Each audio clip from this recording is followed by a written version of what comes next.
ಸ್ನೇಹಿತರೆ, ಇವತ್ತಿನ ವಿಡಿಯೋದಲ್ಲಿ ತೆಂಗಿನಕಾಯಿ ಹಾಲ್ಬಾಯಿನ ಮಾಡ್ತಾ ಇದ್ದೀನಿ. ತುಂಬ ಸುಲಭವಾಗಿ ಮಾಡ್ಕೋಬೋದು. ಮೊದಲಿಗೆ ನಾನಿಲ್ಲಿ 1 ಬೌಲಷ್ಟು ತೆಂಗಿನ ತುರಿನ ತಗೊಂಡಿದ್ದೀನಿ. ಅದೇ ಬೌಲಲ್ಲಿ ಅರ್ಧ ಬೌಲ್ಗಿನ ಸ್ವಲ್ಪ ಕಡಿಮೆ ಬೆಲ್ಲನ ಜಜ್ಜಿ ಇಟ್ಕೊಂಡಿದ್ದೀನಿ. ಇದನ್ನು ಮೊದಲಿಗೆ ಕರಗಿಸೋದಕ್ಕೆ ಇಟ್ಕೊಳ್ತೀನಿ. ಕಡ್ಡಿ ಕಸ ಇರುತ್ತೆ ಅಂತ ಸೋಸ್ಕೊಳ್ತೀನಿ. ಇದನ್ನು ನಾನಿಲ್ಲಿ ಒಂದು ಅರ್ಧ ಲೋಟಷ್ಟು ಟೀ ಲೋಟದಲ್ಲಿ ನೀರನ್ನ ಹಾಕ್ಕೊಂಡಿದ್ದೀನಿ. ಬೆಲ್ಲ ಕರಗಿದ್ರೆ ಸಾಕಿದು. ಇವಾಗ ಬೆಲ್ಲ ಕರಗಿದೆ.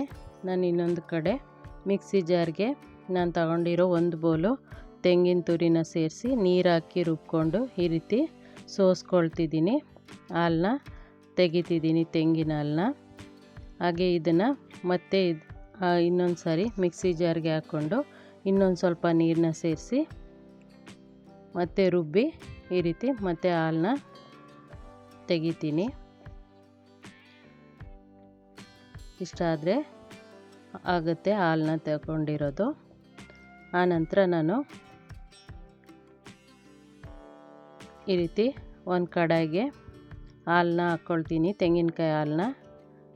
ಅದೇ ಹಾಲಿನ ಜೊತೆಗೇ ನಾನು ಕರಗಿಸಿ ಇಟ್ಕೊಂಡಿರೋಂತಹ ಬೆಲ್ಲದ ನೀರನ್ನ ಸೇರಿಸ್ಕೊಂಡು ಇವಾಗ ಸ್ಟವ್ನ ಆನ್ ಮಾಡಿ ಇದನ್ನು ಕುದಿಯೋಕೆ ಇಟ್ಕೊಳ್ತೀನಿ. ಹಾಗೆಯೇ ಒಂದು ಪ್ಲೇಟ್ಗೆ 1 ಸ್ಪೂನಷ್ಟು ತುಪ್ಪನ ಹಾಕ್ಕೊಂಡು ಈ ರೀತಿ ಎಲ್ಲ ಕಡೆನೂ ಸ್ಪ್ರೆಡ್ ಮಾಡಿ ಇಟ್ಕೊಳ್ತೀನಿ.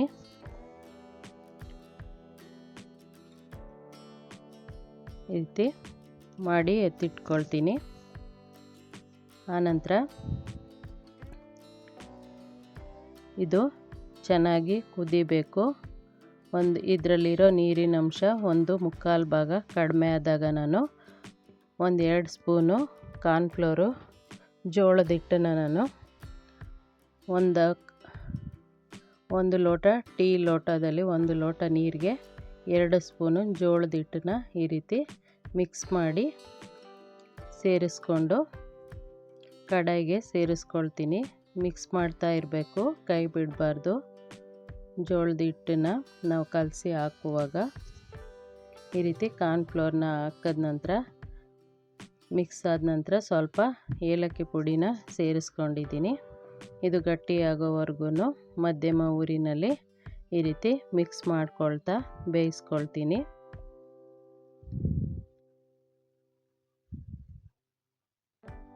ನೋಡಿ, ಈ ರೀತಿ ಬೇಯಿಸ್ಕೊಳ್ತೀನಿ. ಇದು ಸೈಡೆಲ್ಲ ಸ್ವಲ್ಪ ಬಿಡ್ತಾ ಬರಬೇಕು.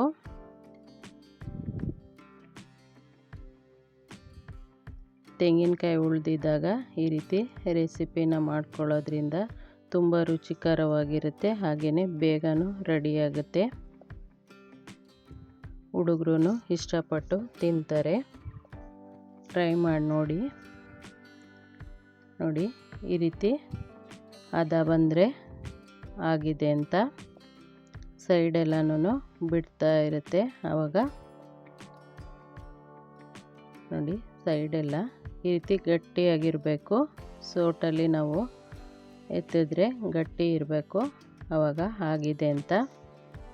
ಇದನ್ನು ನಾನು ತುಪ್ಪ ಸವರಿರೋ ತಟ್ಟೆಗೆ ವರ್ಗಾಯಿಸ್ಕೊಳ್ತೀನಿ. ಇಷ್ಟಾದರೆ ಸಾಕಾಗುತ್ತೆ. ಕೈ ಬಿಡದೇನೆ ಮಿಕ್ಸ್ ಮಾಡ್ಕೋಬೇಕು.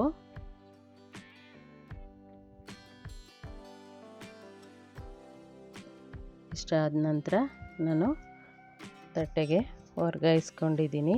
ಇದನ್ನು ಅರ್ಧ ಗಂಟೆ ಬಿಡಬೇಕು ತಣ್ಣಗಾಗೋದಕ್ಕೆ.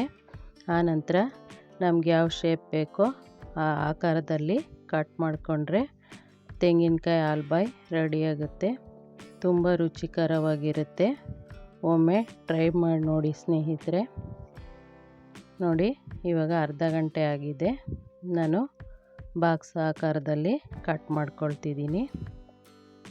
ನೋಡಿ, ಇಷ್ಟು ಚೆನ್ನಾಗಿ ಬಂದಿದೆ. ಸ್ನೇಹಿತರೆ, ಈ ವಿಡಿಯೋ ಇಷ್ಟ ಆಗಿದ್ದರೆ ಪ್ಲೀಸ್ ಲೈಕ್ ಮಾಡಿ, ಮರೆಯದೆ ಕಮೆಂಟ್ ಮಾಡಿ. ಮೊದಲನೇ ಬಾರಿಗೆ ನಮ್ಮ ಚಾನಲ್ನ ನೋಡ್ತಾ ಇದ್ದರೆ ಪ್ಲೀಸ್ ಸಬ್ಸ್ಕ್ರೈಬ್ ಮಾಡಿಕೊಂಡು ನೋಡಿ.